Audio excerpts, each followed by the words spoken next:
Olá, olá, todos sejam muito bem-vindos ao Gente que Fala, ao vivo, do meio-dia a 1, pela Rádio Trianon AM 740, Rádio Universal AM 810 de Santos, também ao vivo por nossa fanpage, Facebook/programa Gente que Fala, acesse aí ao vivo pela internet.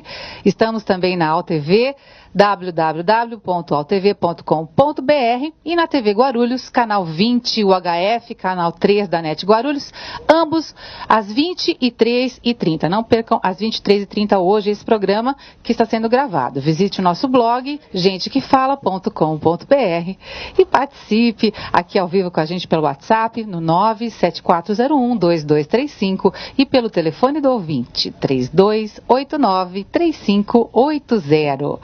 Hoje o programa é sobre saúde, quarta-feira. Eu sou Sônia Presta, estou aqui ao vivo com os meus convidados especialíssimos. Eu vou apresentar para vocês, vou começar pelo psiquiatra Cirilo Tissotti, que é diretor da clínica Greenwood. Cirilo, seja muito bem-vindo. Falei certo seu nome? Muito certo. É Tissotti mesmo? Tissotti. Muito bem-vindo, muito prazer tê-lo aqui com a gente hoje. Obrigado. Temos também a enfermeira e empresária Mariane De Chiara. Prazer, Mariane, tudo bem? Tudo ótimo, prazer é todo meu. A veterinária Lívia Romeiro, do Vet Quality Centro Veterinário, tudo bem? Tudo jóia, é um prazer estar aqui com todo mundo. Prazer é todo nosso. Nós vamos começar hoje, nós também temos uma outra convidada que está um pouquinho atrasada. Eu espero que ela esteja a caminho, que é a dermatologista Selmara Catalano, que é diretora do Hospital da Pele, coordenadora e professora da pós-graduação em dermatologia. Nós vamos aguardá-la, assim que ela chegar, ela já faz parte do nosso bate-papo hoje, que vai ser bem gostoso, né? Nós vamos começar, gente, com um tema que eu creio que é um tema que está, infelizmente, muito em voga hoje e sempre, um pouco mais hoje, talvez, por toda a nossa atualidade, né? Família é fundamental na luta contra as drogas.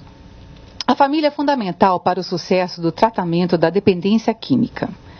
Pensar que tudo se resolverá a partir de uma internação ou após algumas consultas médicas é uma armadilha até para a mais sincera tentativa de tratamento. A família é fundamental para mostrar que existe apoio, mas também porque o dependente não tem a noção completa da gravidade do seu estado e sente dificuldades em organizar novas rotinas para a sua vida sem as drogas. É claro que eu vou passar essa primeira bola para o Dr. Cirilo, porque o problema das drogas, eu falei que hoje mais do que antes, porque nós estamos num mundo onde tudo é muito fast, né, doutor? Eu creio que, infelizmente, as pessoas querem respostas e querem satisfações e querem um prazer um pouco impossível de ser atingido, que infelizmente acabam buscando através das drogas e por outros problemas maiores. E a família, nesse ponto, se ela não estiver presente, a recuperação, eu diria que é até quase impossível, não é verdade, doutor? Exatamente. Quando a gente fala em drogas, nós temos que entender que no mundo atual, na sociedade que nós estamos vivendo, todo mundo está procurando a felicidade. Só que as pessoas confundem muitas vezes o que é a felicidade com euforia, com prazer constante, não é? Que são coisas diferentes. Então, o que diferencia uma coisa da outra? Onde está o limite? Na prática, o que eu observo é que o limite é dado pela família. É a família, através dos seus valores, que ela determina até onde a pessoa está sob o controle dela mesma, ou quando a pessoa já rompeu todos esses limites, não é? No caso, quando a pessoa está já viciada em drogas, isso é um problema já de saúde, não é? Precisa sempre de um especialista para ajudar no caso, não é a família que vai dar conta sozinha do processo, mas ela pode evitar que os casos se cronifiquem, elas podem evitar que os casos fiquem mais graves, justamente quando elas colocam um limite no processo. Quando elas determinam para os seus filhos até onde eles podem ir ou até onde eles não devem ir, né? Eu tenho um colega que inclusive sempre fala que ele não acredita num tratamento para as pessoas com problema de drogas, num tratamento voluntário. Por quê? Porque enquanto a pessoa está usando, ela está cada vez mais sentindo prazer e ela usa por alguma razão, né? Então, geralmente, a voluntariedade significaria, em determinado momento, ainda sentindo prazer, falar, não quero mais usar. E isso não acontece. Isso não acontece, claro. Então, na realidade, a família entra nesse processo. Porque a família de fora está percebendo que ele está deixando de ir para a aula para usar. ele está deixando de cumprir com compromissos sociais para poder usar, não é?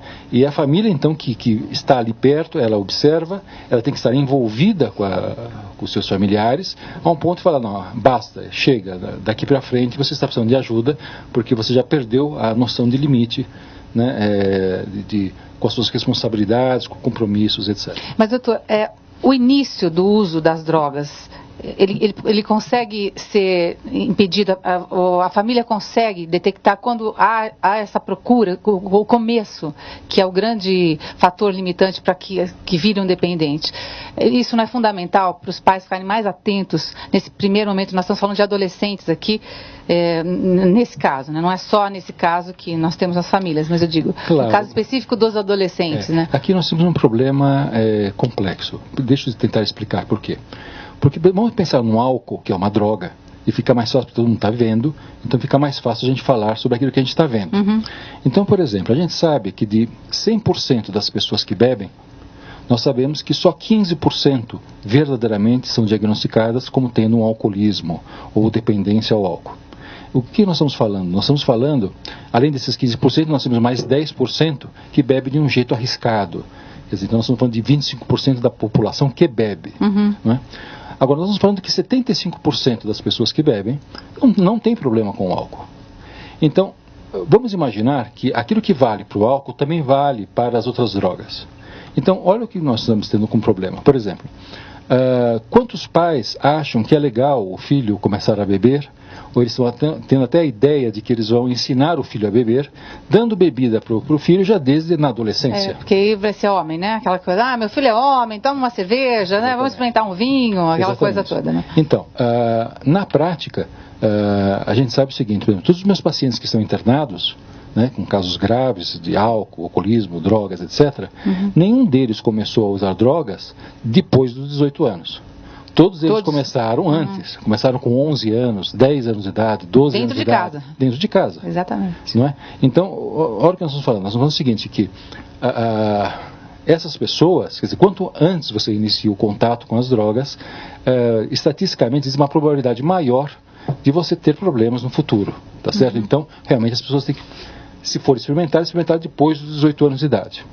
Mas aí a gente fala assim, não, nós temos que reconhecer rapidamente o uso dessas pessoas, porque quando a gente reconhece, a gente impede com que eles possam ter problemas. Bom, mas se a gente estiver falando dos 75% da população que bebe... Que não tem problema. E que não tem problema. Exatamente. Então, de repente, eu entro com todo um pânico, porque meu filho, nossa, eu vi ele bebendo a cerveja do copo que estava lá em cima da mesa. Você vai criar um outro problema, né? Vai criar outro problema que, assim, trauma, né? Não necessariamente aquilo é um problema. De repente, a pessoa teve curiosidade, experimentou, e não isso vai significar qualquer coisa. Pode ser que seja tão traumática, a pessoa odeie tanto aquilo que bebeu que nunca mais queira beber. Exatamente. Mas esse é o ponto, né? Quer dizer, assim como o cigarro, né? Dentro de casa, os pais, eu tenho um exemplo na minha casa, minha mãe fuma desde sempre. E nós tivemos acesso ao cigarro desde criança. E nós, como criança, como brincadeira, nós pegávamos o cigarro da minha mãe. Eu odeio cigarro, não posso ver cigarro, e ela fumou a vida inteira, enfim, tivemos contato com a droga, não gostei, ok.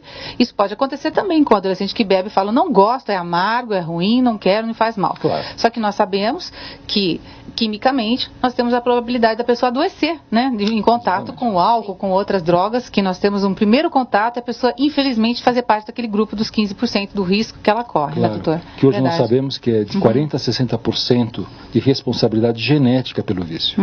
Né? Então, assim, se a pessoa, por exemplo, e isso é complicado, porque a pessoa pode nunca ter feito uso de nada, mas se ela tem a genética, nesse sentido, o dia que ela experimentar, vai estar compromissado. Vai ter problema. E você, Mariane, como enfermeira, você trabalha como enfermeira, já teve essa oportunidade de verificar situações assim de adolescentes, de jovens com esse problema de alcoolismo, de outras drogas. O que você pensa sobre isso? Como é que você tem filhos? Sim, eu tenho um filho de 13 anos. Então você está bem na faixa. Bem na faixa. E desde a minha formação eu sempre atuei no âmbito da saúde pública. Então eu me deparei sim com muitas situações relacionadas à questão de droga, alcoolismo, violência, né? E eu acho que a família é a base né, para dar essa sustentação ao indivíduo que está acometido por este mal, né, de trazer ele à realidade. O seu filho, como é em casa? Como é o approach dele em relação à bebida com os amigos? Não, ele ainda não tem ainda não tem, ainda é muito jovem. Assim, é totalmente contra. A minha mãe fuma e ele é totalmente contra, assim, o fato do cigarro. Ele não gosta, ele é contra, literalmente, né? Então eu vivenciei, sim, isso na prática, no âmbito da saúde pública, e vejo, sim, o sofrimento até da família, né, em relação a esse mal que acomete, assim, os indivíduos. A dermatologista Silmara Catalano chegou. Tudo bem, doutora? Seja bem-vinda. Obrigada. Eu sei que nosso trânsito realmente, às vezes... Com certeza, e é super perto. É pertinho, mas às vezes a Paulista fica difícil. Foi difícil. Obrigada, doutora, pelo convite. A droga, claro, falando em termos da sua especialidade, que é a dermatologia, é péssima, né? Os adolescentes que estão começando hoje, né? Todo mundo tirando foto no Facebook com álcool, achando lindo, maravilhoso, mas vamos falar nesse ponto, né? Vai envelhecer mais rápido, não vai, doutora? Interfere com absolutamente tudo, né? Mas vamos falar... Eu também tenho filho. Eu tenho um filho que vai fazer 12 e um que faz 17 agora. Então, são bem esta faixa complicada, graças a Deus também. Eles são visceralmente contra, pelo menos até o momento, né? É o que eu vejo. Isso realmente é um pouquinho menos desesperador para a mãe, mas assim, é muito complicado porque a gente convive com isso. Hoje eu faço uma especialidade, mas eu fiz clínica primeiro, né? Sim, então, claro, primeiro título. A gente convive muito com isso.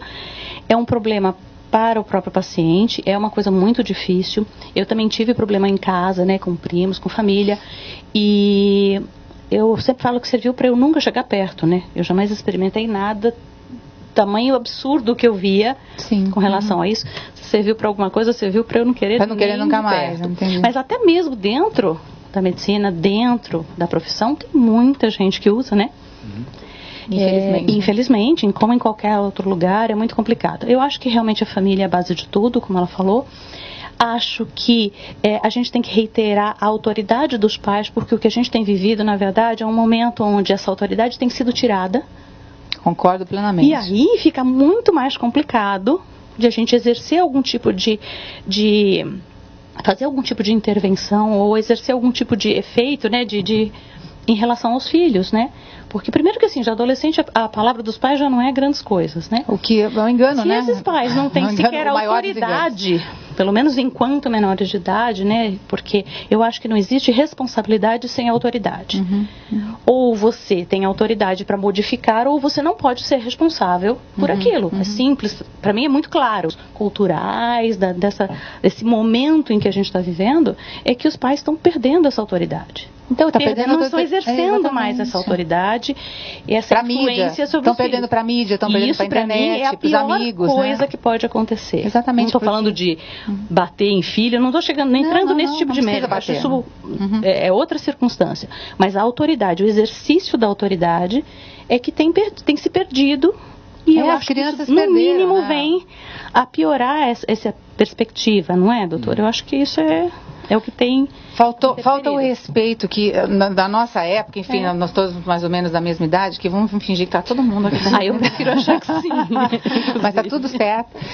O pai não precisava nem bater nem nada disso, precisava olhar pra gente, né? Era só olhar, você já sabia que tinha uma coisa errada, né? Meu pai falava, Silmara, 2. Assim, ele não começava do 1 e não podia chegar no 3. Então era 2. O meu pai era italiano, não falava baixinho, né? Já gritava e já pegava o cinto, mas tudo bem, a gente já não precisava chegar até o cinto, né? De jeito nenhum. Lívia? E você, como veterinária, independente da sua área de veterinária, tem filhos também, não? Tem uma de 6 anos. 6 anos, ainda tá respeitando e amando a mamãe, dizendo eu te amo ainda. Olha que ainda já tá me tentando dobrar, sabe? Já tá chegando na fase de tentar dobrar de tudo quanto é jeito a gente.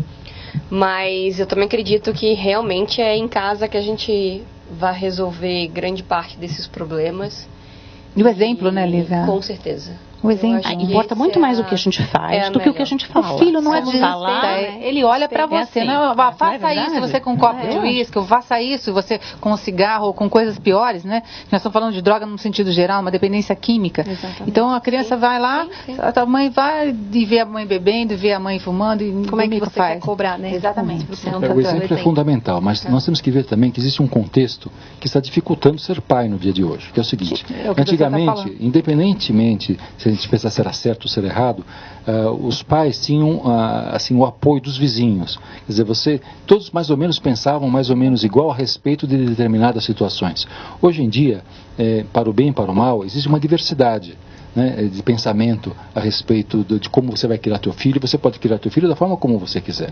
Então, na minha experiência como terapeuta de família, que também sou, o que você observa, a dificuldade dos pais é o seguinte: o pai fala, não, meu filho, você está usando drogas, ou você experimentou, a minha conduta com você é X. A mãe fala, não, coitadinho do menino, não pode. Quer dizer assim, tem para todos os gostos a educação hoje. Você não tem um parâmetro. Você não tem mais um parâmetro. Não tem o que é certo e vai te fazer bem e vai ser uma pessoa melhor. Teoricamente, na prática, a gente tem que olhar para o nosso filho e perceber o que ele está precisando naquele exato momento. Mas a gente percebe que o adoecimento se faz, quer dizer, os pais se anulam. Se anulam de que forma? Eles se colocam. A mãe fala, não, meu filho está exagerando. Aí o pai fala, não, coitado, deixa ele. Não.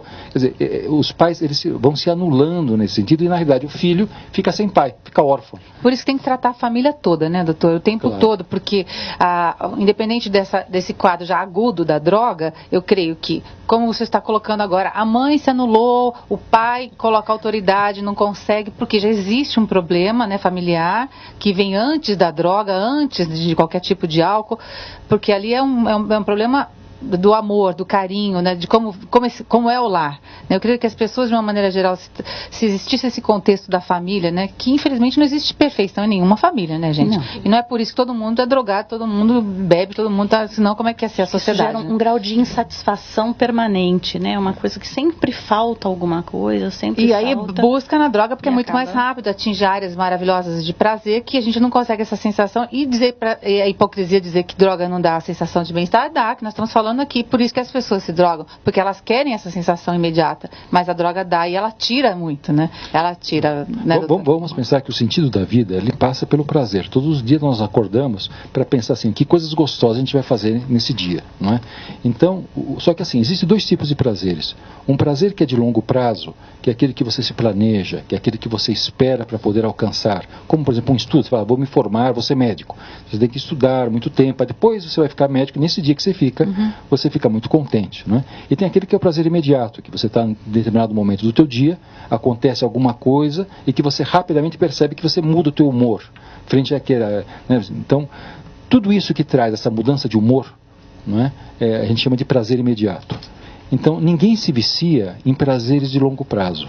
As pessoas se viciam em prazeres imediatos. Então, em compra, drogas, educação física, comida, jogo, não é? Sexo.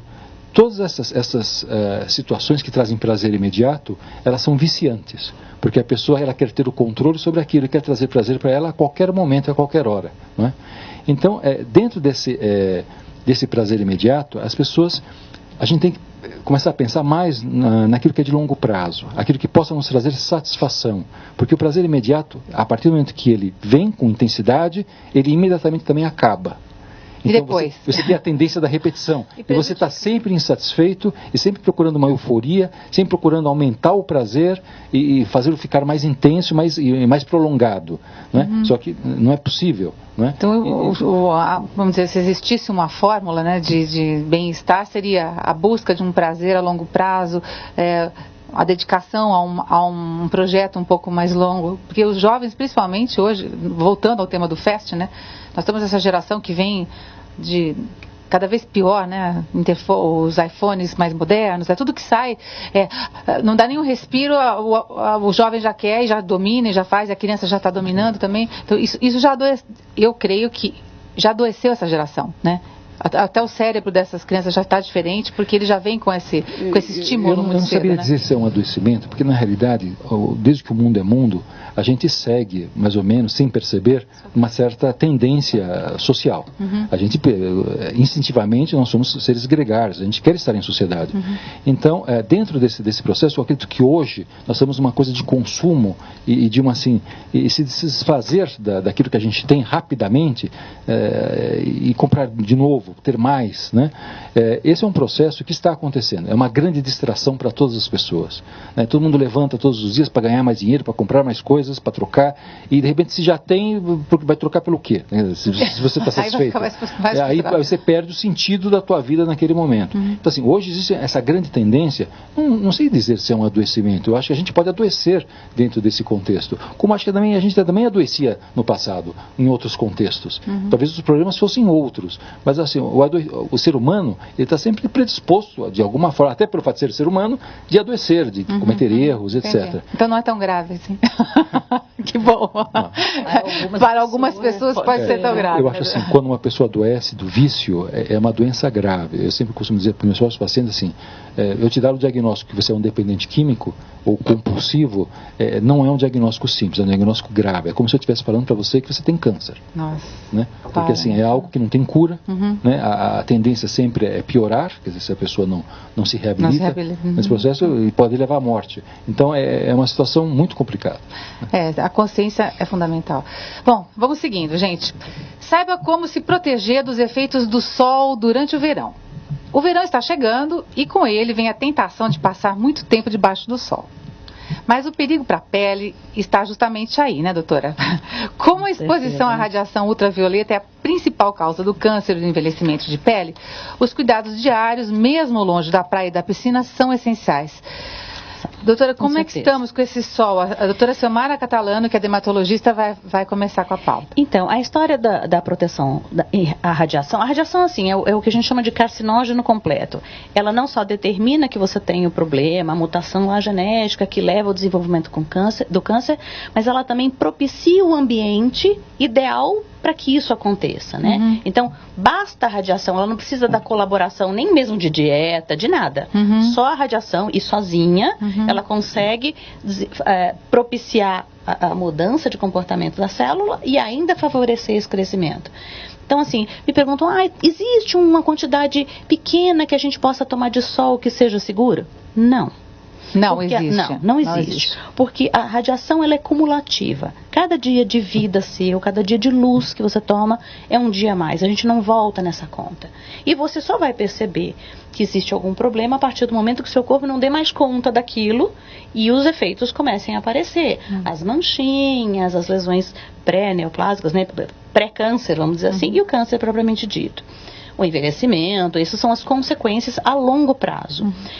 A maior parte do sol que a gente toma é na infância, porque tem tempo, né? Não tem que trabalhar, não é caro, né? Porque brinca no quintal, não é? Você vai fazer uma viagem para um lugar. Não. O sol da viagem, o sol de ir à praia é a menor parte da coisa. O problema é o sol de todo dia. Então, e o sol até as 10 horas, e tudo que a gente aprende na escola, que o sol até as 10 horas vai ter uma influência menor, vamos produzir uma vitamina e tudo aquilo. A gente tem mais do que um tipo de radiação. Existe o UVA, né, ultravioleta do tipo A, B e C, e a luz visível. Luz visível é isso que a gente enxerga, que não tem nada a ver com radiação. Radiação não é visível. Então, pouco importa se o dia está encoberto, cheio de nuvens, aquele dia mais escuro, ou se é um dia de solão, daqueles de rachar. Tem a radiação do mesmo jeito. Praticamente a mesma. Diferença de 20% de uma para outra somente. Então, assim, a radiação é a mesma. Segunda coisa, a gente sabe que o UVC, teoricamente, ele é completamente refletido pela camada de ozônio, se ela estiver íntegra, se não for mais fina, se não for esburacada, né? Claro, então, provavelmente está passando coisa que a gente nem sabe direito o que pode acontecer, né? Então isso é uma situação. E vamos falar então do UVA e o UVB, que são os mais conhecidos. O B, a gente lembra de burn, de queimadura, né? Esse sim acontece entre as 10 da manhã e as 3, 4 horas da tarde, aí dependendo do horário de verão ou não, né? Neste momento a gente tem mais UVB do que o UVA, então é um momento em que queima mais. Agora, o UVA, a de aging, que causa mutação, ele é igual ao longo do dia, não faz a menor diferença. E a gente sabe que tanto um quanto o outro são eles predispõem a alterações que levam ao câncer de pele, né? Isso independente do horário que nós estamos falando. Independente do horário. Você vai perceber mais, porque você vai ter aquela fração que queima mais naquele momento. Então, vamos dizer que nesse momento você tenha os dois em grande quantidade. Mas a verdade é que você tem o UVA em quantidades absolutamente constantes ao longo de todo o dia. É dia, tem luz do sol quando não tem à noite. E pronto. Simples assim. Entendeu? E aí e tem a coisa da roupa também, porque agora as mães passeiam com as crianças, por exemplo, naquela história, eu coloquei a fralda em cima do carrinho, entendeu? E protegi meu filho. Não, né, doutora? Olha, eu não vou dizer para você que não haja alguma proteção. Existe a barreira, né? Então, não é o tecido ser mais grosso ou mais fino, é a trama ser mais fechadinha ou não. Então, por exemplo, uma camisa de algodão tem alguma proteção, ela faz alguma barreira, não é uma proteção completa, mas ela tem essa proteção. Agora, roupas muito transparentes, muito furadinhas, né? Aquela fraldinha bem transparente. Aí ela realmente não protege. Não protege, vai acabar prejudicando. Guarda-chuva de nylon, só serve para você ficar. Você fica colorido, né? Com a cor do nylon embaixo que reflete, porque proteção nenhuma. Bom mesmo é aquele guarda-sol da cerveja, sabe? Sei. Propaganda. Mas aí como é que a gente faz? Por exemplo, blackout mesmo, aí você tem alguma proteção. Por exemplo, as mamães que estão ouvindo o programa, então, mas como é que eu faço? Vou passear com meu bebê de manhã, qual que é o procedimento que eu tenho que ter? Então, primeira coisa, usa-se filtro solar nas crianças a partir de 6 meses. Antes disso, a gente evita, se tiver que usar, usa só, por exemplo, só na perninha, só no braço, por setores menores. Certo. Mas a partir de 6, né, que a gente fala, use filtro solar, e a gente nunca explica como se usa. Então, a maioria das pessoas acha que usa e, na verdade, não está usando. Ou está usando de uma forma insuficiente. Porque não repassa, porque não reaplica. Porque não reaplica. Então, vamos começar. Coisa, né? É uma dose como qualquer medicamento. Certo. 2 miligramas por centímetro quadrado. Isso é a dose para que se tenha proteção. Para isso, então, por exemplo, existe um volume, um X em ml, que a pessoa tem que colocar. Consiga. Então, por exemplo, para rosto, uma tampinha, 5 ml. Assim, vamos fazer uma colher de chá, uma colher de chá para as pessoas ficarem práticas, assim. E 3 horas para conseguir espalhar, né? Mas espalha. Tudo bem. E quais são os filtros? Existem os mais seguros ou não? Porque houve também até eu acho que há pouco tempo, mas o filtro solar não é seguro, é tóxico, faz mal, não use filtro solar, e isso viralizou uma época, né? A história do filtro solar, olha, eu vou dizer uma coisa para você. A nossa legislação em relação à proteção solar é das melhores do mundo. Então, um filtro solar, para que ele possa ser usado aqui no país, ele tem que ter um teste em vivo. Em outros países, basta que seja in vitro. Então, os que podem ser comercializados aqui, têm uma licença e, portanto, eles têm um testes clínicos aprovados, muito melhor do que em outras partes do mundo. Então, às vezes, você compra um filtro lá fora e não é tudo isso, e todo mundo acha que o de fora é melhor. Não necessariamente. Né? Nas marcas em que você tem tanto aqui quanto lá, talvez não haja Não precisa ser um filtro muito caro, né, gente? Não. Nós temos bons filtros com bons preços. Então, aqui. vamos falar assim, o número. Com filtro 30, filtro 15. O que é isso? Em relação à proteção VB, aquele número grandão que você vai lá, 15, 30, 50. É um fator de multiplicação em minutos. Vamos supor, eu sou mais branquinha, tal, eu levo 5 minutos naquele sol para ficar vermelha. Vermelha, claro. É 5 vezes 30 do filtro, é o tempo que ele dura para mim. Então faz a continha, mais ou menos. Então é óbvio que um 30 para uma pessoa um pouco mais morena, talvez ele prolongue um pouco esse momento em que você vai ter que reaplicar. Então a pessoa morena também precisa usar. Gente, eu tenho todo mundo. Com câncer de pele, negros de pele absolutamente negra. Olha só. E isso não quer dizer nada. Eles têm mais resistência à queimadura, que é o B. Mas o A faz o mesmo estrago para eles. Eu tenho muitos pacientes e o que a gente percebe é que essa faixa etária ela vem diminuindo. Minha paciente mais nova com câncer de pele tem 14 anos. Olha só, gente, que perigo. E o meu paciente negro mais novo, 32. Carteiro. Mas assim, que tem também essa exposição maior, né? Então, os animais, eles têm que usar perguntar, também, Lívia, né? você como veterinária também tem, como é que eles fazem? Porque eu fico tão preocupada de ver os bichinhos andando no sol e aquele, bom, a gente já fica, as patinhas ali, né? Como é que Lívia, as patinhas sofrem bastante, ainda mais porque todo mundo sai de sapato e os cachorrinhos saem descalços completamente e atravessa a rua naquele asfalto. Mas será que os donos não percebem, eles não... Existem pessoas que não se atinam a isso. E o então, cachorro a gente vê muito animais que chegam até o nosso hospital, internação, que chega naquela temperatura extrema do corpo, que o corpo já não aguenta mais, porque o proprietário foi passear na hora do almoço, que é a hora que ele tem livre para o cachorro. Nossa, então ele chega em casa, vai passear no parque, um cachorro peludo, pesado, né? No asfalto. Então, assim, existem pessoas que ainda não atinaram a esses detalhes que o animalzinho, ele sofre as mesmas consequências que a gente, com tudo. Com sol, com comida. Com chuva, com tudo. Com frio, né? Com tudo. Com frio, com poeira, com alérgeno, com tudo. Tudo. É um ser vivo como a gente.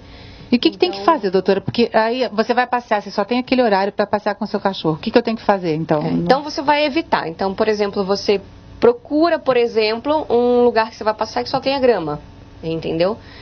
Então você busca sombra, se você tem um animal mais peludo e tem que sair naquele horário, que ok também, né? Não vamos recriminar assim, você tem animal peludo, então não pode sair se não for de madrugada. Não. Ok, você sai, mas tomando todos os cuidados, fica atento a ele, dá água a cada 30 minutos para ele. Mas a patinha, por exemplo, se tem esse problema do asfalto quente, existe alguma proteção que você possa para o animal para passar ou para usar? Hoje em dia existem alguns sapatinhos, tá? A gente ainda reluta um pouco de uso constante desse sapatinho, porque ele abafa muito, o cachorro ele transpira pelo coxim, então assim, ele vai transpirar pela pata e pela língua. Então tem muito cachorro que põe o sapatinho e focinheira porque o cachorro é bravo. Ai, meu Deus, aí coitado, vai passear uma tortura do bicho. É a mesma coisa que a gente vestiu o casaco de neve. Tadinho. Então assim, ele não transpira pela pele. A pele dele pode estar íntegra, molhada, refrescante, ele não transpira pela pele. É pela língua e pela patinha. E pelos coxinzinhos. Então aí atrapalha pra ele então, isso. é o que sua. Se você passa a mão num cachorro que foi passear, se você passa na patinha dele, ela tá úmida, é uma pele pegajosinha quando ele volta do passeio. Então aí aquele sapatinho vai atrapalhar isso e... Então, a gente usa muito sapatinho quando não tem outra opção, entendeu? Quando o benefício vai ser maior do que o malefício. Certo. Então você pesa isso. E em alguns casos extremos, algum tipo de ferida que o animal tem que proteger fisicamente, né, das sujidades. Mas assim, o que a indicação é grama sempre que possível, sombra sempre que possível. E o focinho, olho, essas coisas com sol tem problema? A radiação também faz mal pro bichinho? A radiação também faz mal. Da mesma forma, existem tumores que surgem também, pontas de orelha, muito semelhantes, nariz, ao redor dos olhos. Tá? Então Inclusive, tem que evitar, muitos cães têm na barriga, porque tem muito cãozinho que gosta de ficar de barriguinha pro sol, chega a ficar até com a barriguinha preta. Ai, meu Deus. Bronzeia. A indicação que dor. A indicação quem tem bichinho sabe. Sempre procura um dermatologista veterinário, hoje em dia já existe essa especialidade. Quando for adotar um animalzinho, né, gente, já procura uma orientação, né, doutora? Porque eu não entendo como adotar um filho. Vai ter um produto específico para aquele animal. Né, Mariana? Você tem bichinho também? Eu tenho um cachorrinho?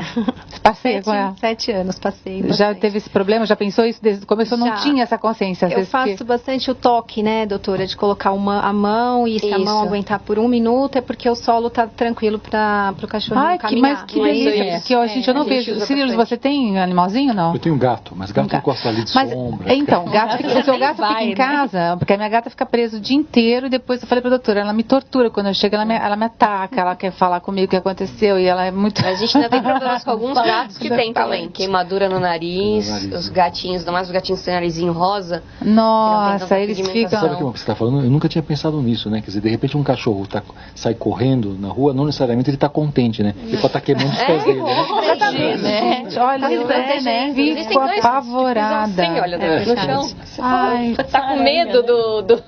Gente, por favor, ouvintes do programa Gente que Fala, nós estamos ao vivo aqui na Rádio Trianon AM, nós temos o WhatsApp 974012235 para você prestar atenção aí no seu bichinho, você vai sair com ele agora, por favor, veja se o chão está quente, né?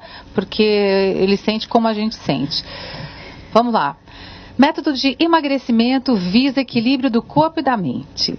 O método Affinice foi desenvolvido com base na experiência de diversos profissionais e de estudos sistemáticos, acompanhamento e evolução dos clientes, permitindo adaptação e definição do melhor modelo para a perda de peso saudável e mantida a longo prazo, que é o que todos nós queremos, né? Exatamente. Sua filosofia está apoiada no equilíbrio do corpo e da mente, onde, além das suas estratégias alimentares inteligentes, conta com a gestão do comportamento e hábitos dos clientes. Me conte exatamente, nós vamos anotar na ponta do lápis aqui, o que nós temos que fazer, Mariane? Bom, o método Affinice... Fala bem pertinho, porque... Ele surge como a evolução dos métodos de emagrecimento, né? Aproveitando até a fala do doutor aqui. que falou sobre o prazer imediato, né? E está muito relacionado a comida ao prazer imediato. Então, muitas vezes a pessoa, ela busca, né, um alívio, um prazer numa comida, simplesmente pelo fato de ela estar feliz ou ela está triste. Então, a fuga dela é o alimento. Então, o método Affinis, ele surge com essa proposta de trazer um emagrecimento saudável, né, e sustentável, afinando o corpo, a mente. Como isso? Né? Então, nós contamos com o apoio de uma equipe multidisciplinar, como enfermeiros, fisioterapeutas, esteticistas, coaching, psicólogos, né, auriculoterapeutas, tudo na intenção de trazer um emagrecimento saudável e sustentável. Óbvio, não esquecendo do profissional nutricionista, né, para que a gente possa ter o acompanhamento diário desse paciente. Né? Como funciona esse método Affinis? A pessoa vai a um centro que possui todos esses profissionais ou é um atendimento personal? Como funciona? O método Affinis é um curso de formação, onde nós teremos o primeiro curso dia 2, 3 e 4 de dezembro, onde serão formados vários profissionais a nível Brasil. Já temos 80 inscritos, né? Uhum. Então, em diversos estados brasileiros, teremos esse método lá na clínica da região. Então, envolve a atuação da equipe, como eu falei, e o profissional, ele busca a necessidade, de acordo com a necessidade de emagrecimento. São profissionais de saúde, só que podem fazer esses cursos. Médicos, terapeutas, farmacêuticos, biomédicos, nutricionistas, enfim, toda a parte voltada à questão do emagrecimento e questão da saúde, né? Então, busca-se a necessidade do quantos quilos esse paciente precisa eliminar e faz, então, um acompanhamento diário, um acompanhamento semanal, para que a gente possa saber se ele está ganhando massa magra, se ele está diminuindo massa gorda, como que está o percentual de gordura visceral, porque não adianta nada a gente saber que a pessoa está eliminando peso em balança sem saber como ele está por dentro, né? Porque tem que ser um emagrecimento saudável e sustentável a longo prazo, né? Então, como que funciona a mecânica disso? Envolve a nutrição, uma nutrição inteligente e amigável. Então, uma dieta hipocalórica, hiperproteica com baixo teor glicêmico, na intenção... Então, vamos falar em termos de comida mais para leigo. Então, hipercalórica, então faz o seguinte... Hipocalórica com baixo teor, né? Baixa caloria. Baixa caloria, bastante proteína. Bastante proteína, tudo na intenção de proteger o organismo. Não naquela questão de hiperproteica pode ocasionar dano ao rim, dano ao fígado, pelo contrário. Tudo bem adequado de acordo com a necessidade do indivíduo. Tá? Então, esse paciente ele é monitorado diariamente através de um grupo, onde nesse grupo tem todo o suporte que ele vai precisar, da equipe técnica, como também do coaching, né? Porque a gente precisa trabalhar a mente desse indivíduo. Tudo está relacionado na mente. Então, ele tem que ter um porquê muito bem definido dentro de si, o porquê que eu quero emagrecer, e encontrar recursos para que aquilo aconteça. Né? Então, dentro do projeto Affinis, nós temos o profissional coaching que vai articular todas as crises durante todo esse processo de emagrecimento do indivíduo. Então, por exemplo, eu vou fazer um curso do projeto Affinis.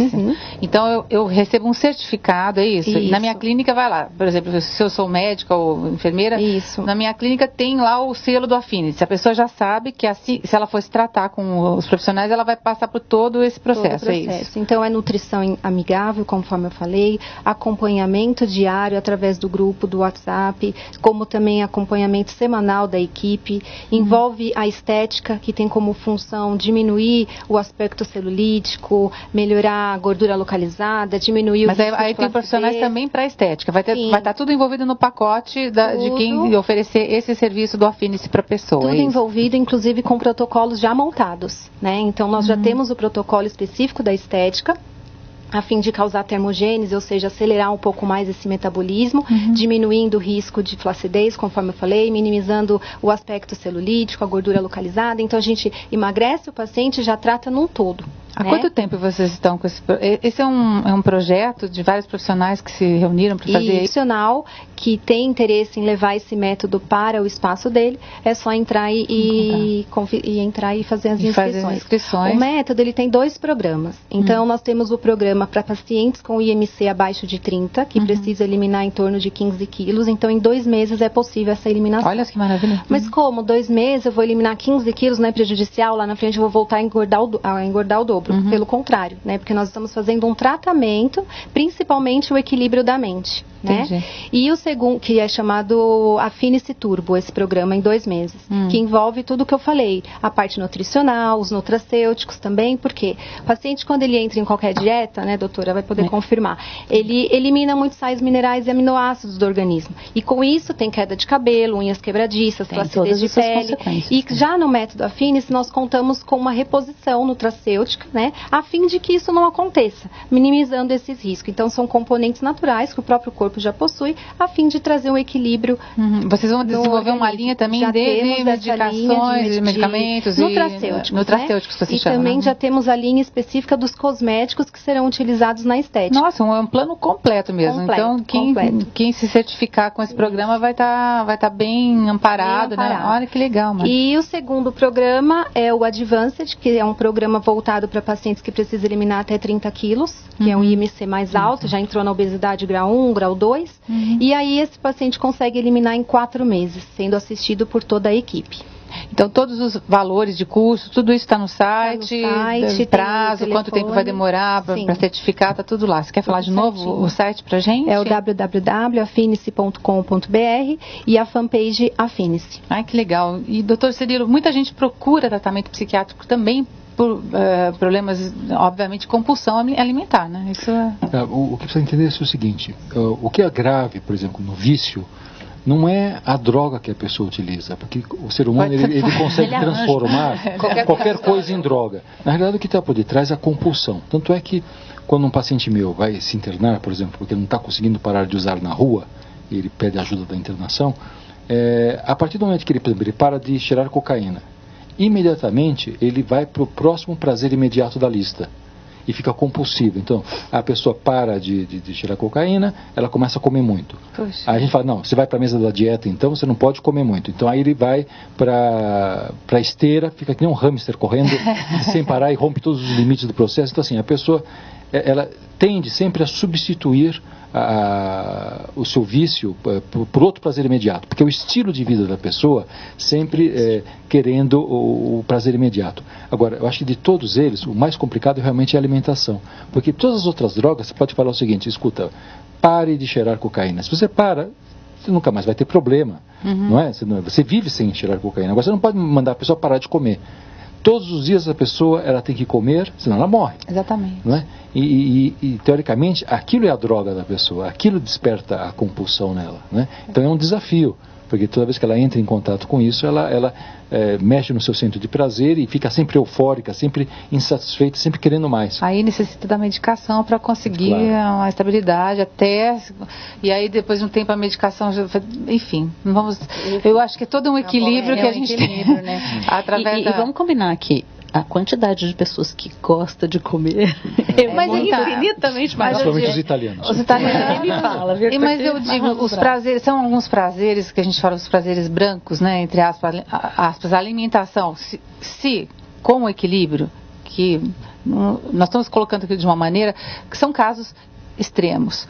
Nós, obviamente, no dia a dia, todos nós temos estresse, sofremos uma série de agressões no ambiente, mas conseguimos um discernimento na hora de sentar à mesa e apreciar um prato de comida, né? Apreciar uma taça de vinho. É bom que você está falando isso, porque na realidade eu sempre pego mais o lado da doença. Então. Né? Mas existe uma tendência natural das pessoas, o seguinte, quando elas estão passando por algum tipo de dificuldade, ela tende a compensar o dia com algum tipo de prazer. E geralmente sempre são os mesmos prazeres. Se você gosta de comer, você vai aumentar a sua comida. Então, mas aí pode ser, não ser aumentar, não pode ser a qualidade da comida. Você vai comer, você gosta de comer, gosta de tomar uma taça de vinho, gosta de tomar até sua cerveja, ok. Se é um dia estressante ou não se pode sentar à mesa e comer o que você gostar, um pedaço de pizza, uma taça de vinho, né? Eu acho que o comer pode ser um prazer sem ser em excesso, né? Nós podemos usar os nossos prazeres. Mas o problema é esse, que quando a pessoa vira e fala, hoje foi um dia muito difícil, me dou o direito a. Quando ela fala, me dou o direito, aí ela vai abusar. Traduz. Eu vou romper todos os limites que hoje eu permito. Exatamente. Então, mas é que tá.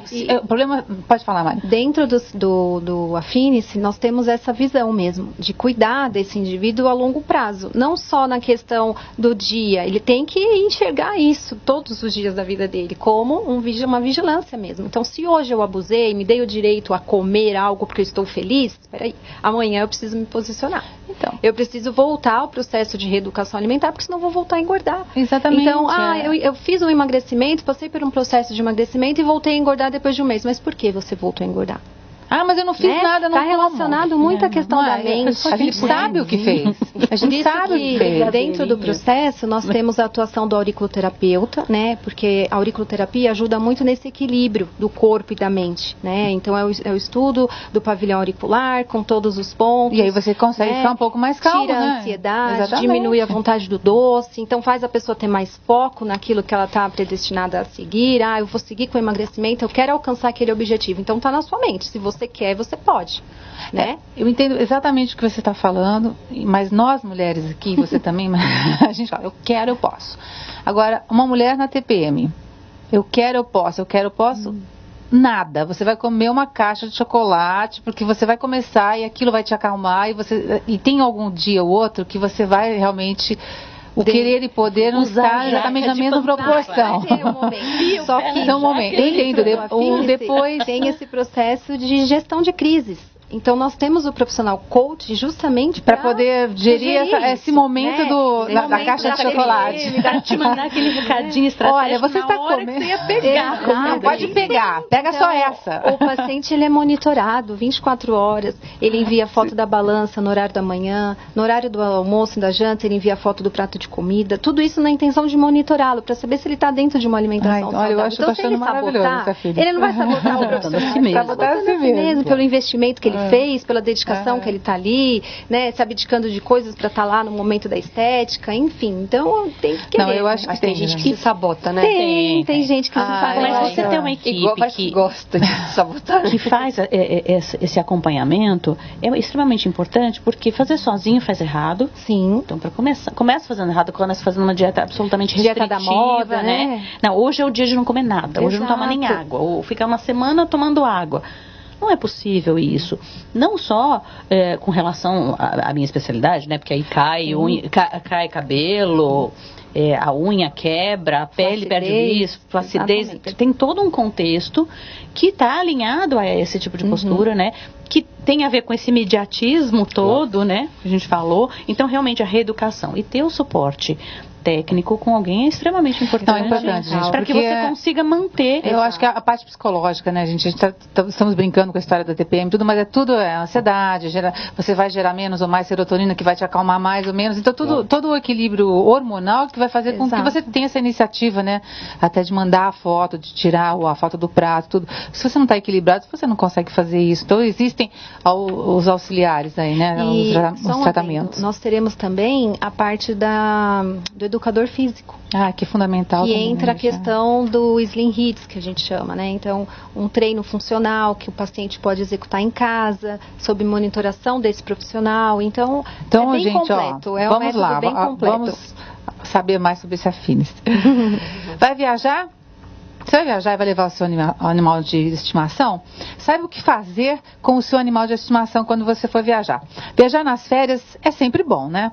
E levar o seu bichinho de estimação junto pode ser bem divertido. No entanto, é preciso uma série de cuidados no transporte, tanto de carro como em outros veículos, e na documentação necessária. Mas também, para não esquecer os itens básicos na bagagem, como potes, coleiras, medicações, ração e até brinquedos.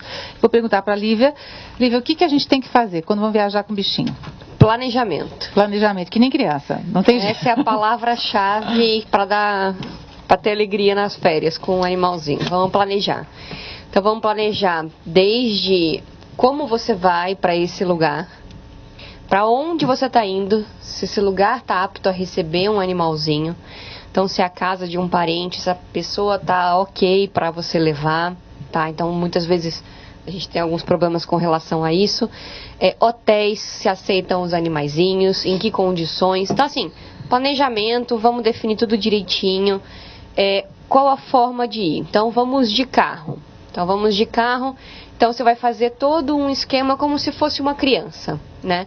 Então você não vai deixar o seu filho viajar o tempo inteiro com a cabeça para fora do vidro.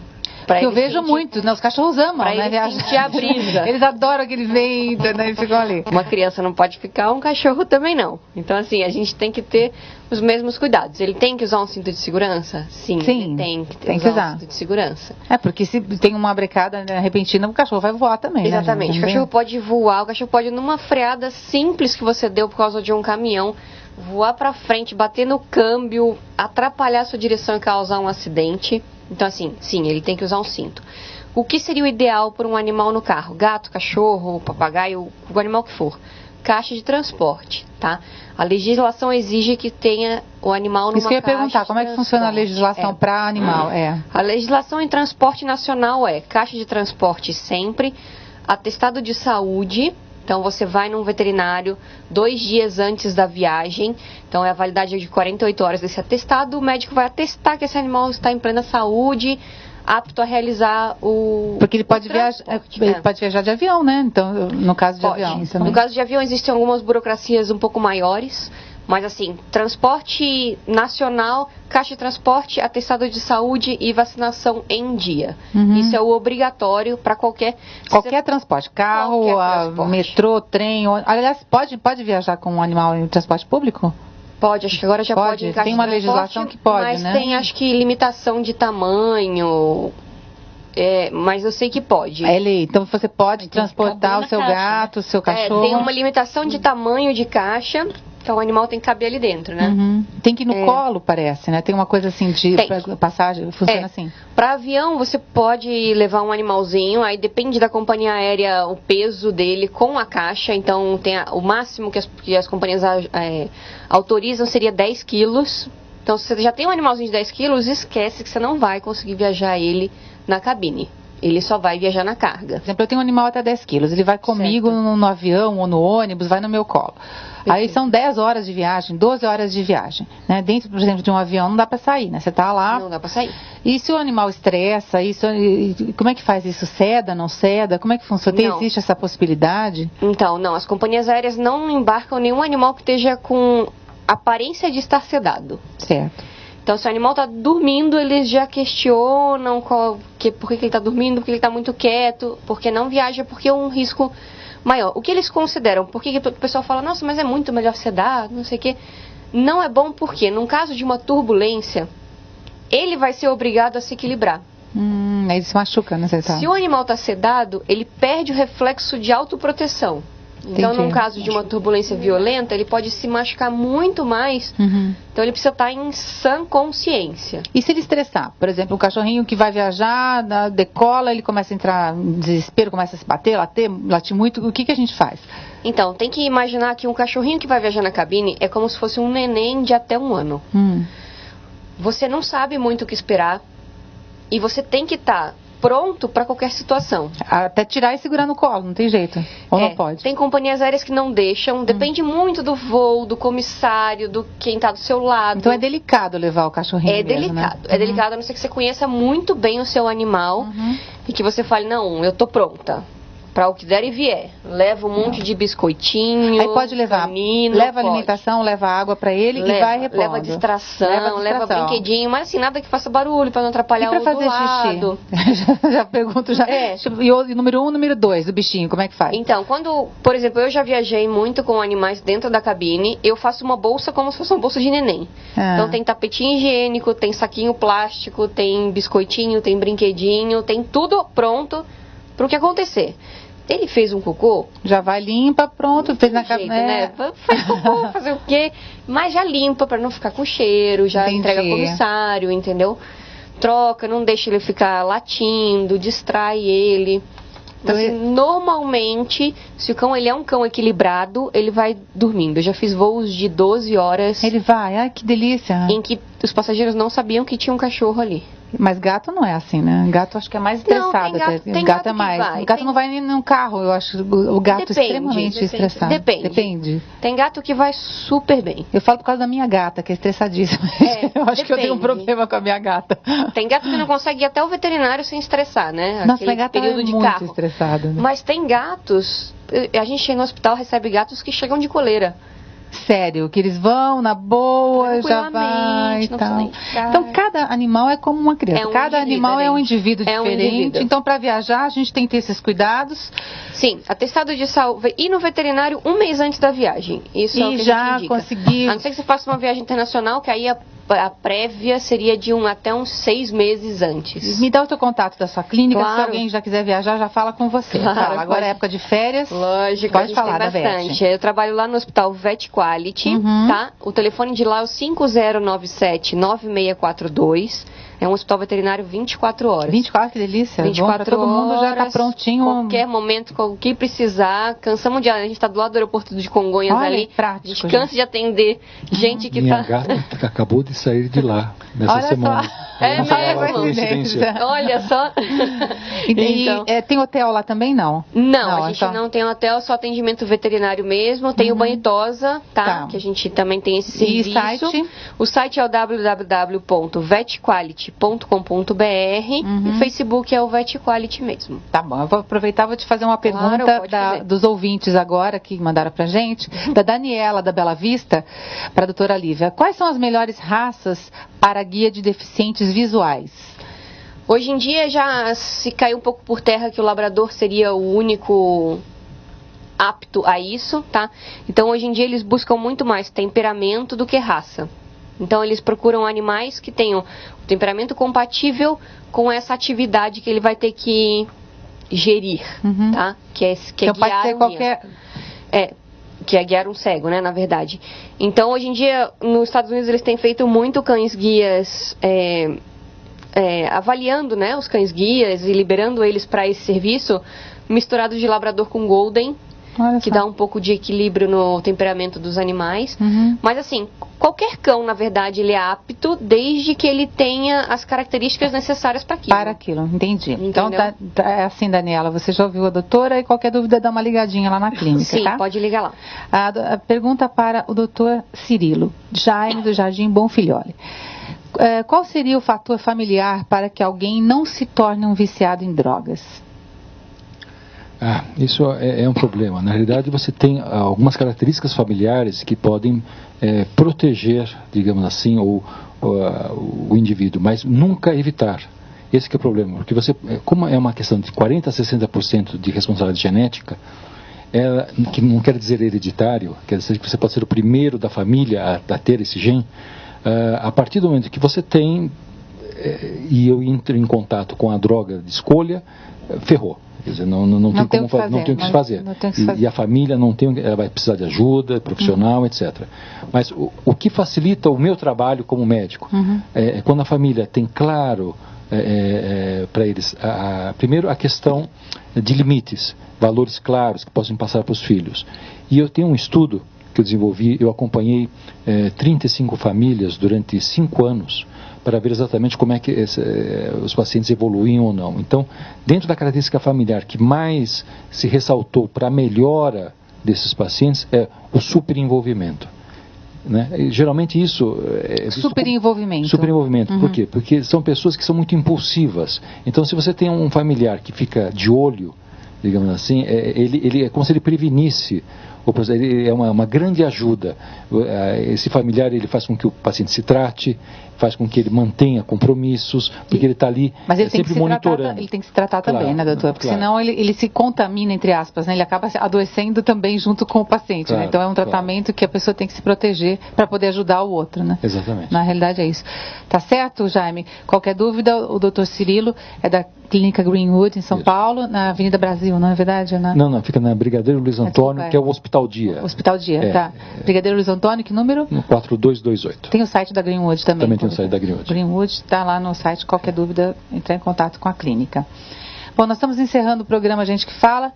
Eu tenho mais um minutinho para me despedir de vocês. Muito obrigada, doutora Silmara. Obrigada, eu Obrigada pelas informações. Então, sol agora, com muito filtro solar. Desde que use filtro solar e de forma adequada, você pode fazer tudo o que você fez. E se possível, usar roupas também. Existem roupas próprias para isso, que conferem uma produção. Tá, o Fábio de São Bernardo pergunta justamente isso, já responde a pergunta dele. Existem roupas que são um pouco mais especiais, que tem na própria trama já alguma proteção a mais, e que acaba sendo para quem faz esportes ao ar livre, para quem faz caminhadas ou gosta de pescar. Já se protege você já com se a protege, roupa. Você vai usar uma quantidade menor de produto para passar, né? E sai às vezes até mais barato, porque você vai usar tanto, várias vezes. Eu acho que até uma questão de preço vale bastante a pena. Quer deixar o contato, doutora? Então, eu trabalho no Instituto BWS, na Bela Vista, que é de atendimento gratuito. Olha tá? só. Nós temos o atendimento ambulatorial ao longo de todo o ano. Temos suporte psicológico para os pacientes de doenças crônicas, onde eles fazem um acompanhamento disso. É bastante interessante. Então, se alguém não precisa de convênio, não tem dinheiro do SUS lá, ele é uma instituição particular. Como é que chama? Instituto BWS. E é só chegar um lá? instituto de pós-graduação, mas a gente mantém um ambulatório de atendimento gratuito, porque faz parte desse treinamento. E como é que faz para conseguir o atendimento? Chega lá, então, se inscreve? Na verdade, você pode ir, não precisa de encaminhamento, como eu falei. É na rua São Domingos, 69, na Bela Vista. Bela Vista. E eu vou deixar depois com vocês. Eu nunca sei telefone direito, depois eu deixo com a produção aqui de vocês. A gente tem esse atendimento. E tem também a clínica que chama Hospital da Pele, que é no Pacaembu. Esse eu sei o site, é www.hospitaldapele.net. Ok. Temos que encerrar o programa, gente. Muito obrigada, doutora Lívia. Ali na Quali. Quality Campo Belo. Campo Belo. Doutora Mariane, que é o Afinice. Eu gostaria só de deixar o contato da clínica também, pois não, claro. Proprietária, que é a clínica Chiquetá, que fica localizada em São Caetano. Tá? Ok, o telefone é o 2376-7637. E a pessoa que quiser encontrar o Afinice já tem lá na região de São Caetano. Ótimo, muito obrigada a todos vocês pela participação no programa Gente que Fala. Foi muito agradável. Obrigada a Fausto Camunha, que me convidou hoje. Obrigada a Zenilda, obrigada a toda a produção do programa Gente que Fala. Estaremos hoje na NET. Quem perdeu o programa de hoje vai ter uma reprise altv.com.br, hoje às 23h30 e também canal 20 UHF, canal 3 da NET Guarulhos. Muito obrigada, eu sou Sônia Presta e vejo vocês na próxima vez. Até mais, um beijo, obrigada gente, tchau, tchau.